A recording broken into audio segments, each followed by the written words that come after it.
না জানি কি হয়ে গেল, কিন্তু সে অনুযায়ী আমাদের আওয়াজ হয় নাই। এজন্য সকলেই জোরে একবার করব আলহামদুলিল্লাহ। আলহামদুলিল্লাহ।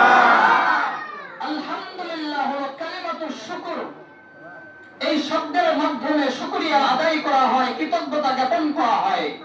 কালিমাতুশ শুকর জোরে উচ্চারিত করতে হয়, জোরে আওয়াজে বলতে হয়। তার কারণ এই আওয়াজ যতদূর পর্যন্ত যায় শয়তান ওই সীমানা থেকে ভাগিয়ে চলে যায়। সুবহানাল্লাহ, সুবহানাল্লাহ।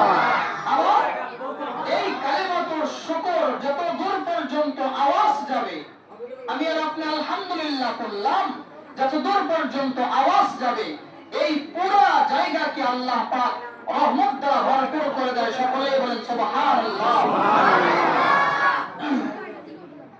লক্ষ কোটি দরুদ ও সালাম বর্ষিত হোক সেই মহামানবের প্রতি, যেই নবীকে সৃষ্টি না করলে জগতের কোনো কিছুকেই সৃষ্টি করা হতো না। যে নবী সাইয়্যিদুল মুরসালিন রাহমাতুল লিল আলামিন শফিউল মুজলিমিন সাইয়্যিদুস সাকালাইন আকায়ে নামদার মদিনাহ কা তাজদার সাকিয়ে কাউসার শফিয়ে মাহশর, যে নবীর নাম হযরত মুহাম্মদুর রাসূলুল্লাহ সাল্লাল্লাহু আলাইহি ওয়াসাল্লাম। 1447 হিজরির আরবি মাস শাবান মাসের 14 তারিখ রাত্রি চলতেছে। এই রাতকে পরিভাষায়, হাদিসের পরিভাষায় বলা হয় লাইলাতুন নিসফি মিন শাবান। আমরা আমাদের সামাজিক ভাষায় বলে থাকি শবে বরাত, বরাতের রাত্রি। গত জুমায় এই বিষয়ে আমি সংক্ষিপ্ত আকারে কিছু আলোচনা করেছিলাম। আমার চিন্তা চেতনা এমন, যে বিষয়ে আলোচনা হবে মানুষ সামনে 1 ঘন্টা বসে থাকবে, সে একটা পরিচিত ভাষায় নিয়ে যেতে হবে। তার কারণ আমি আপনি এই যে বাইতুল আযম জামে মসজিদে 8:30টার সময় বসছি, হয়তোবা 1 ঘন্টা 1.5 ঘন্টা সময় আলোচনা চলবে।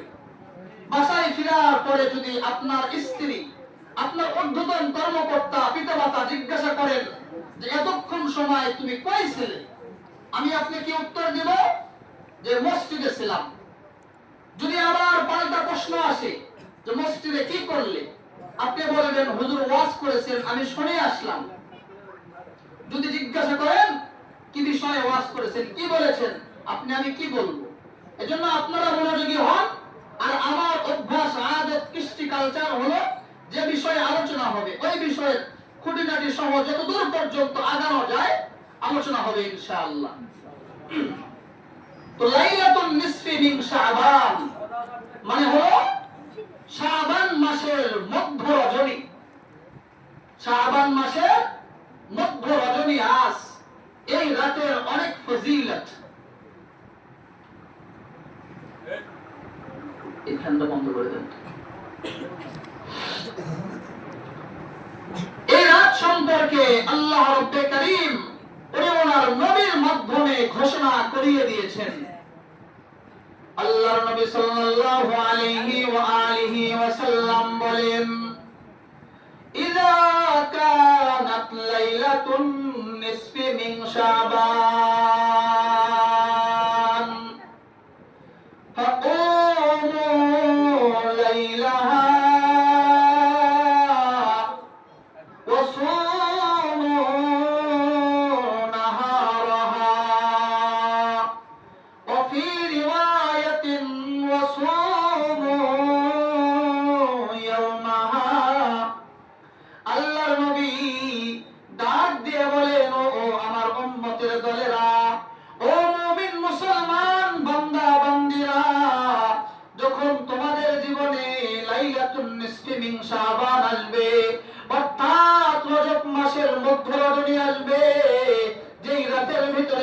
অবস্থান করতেছি।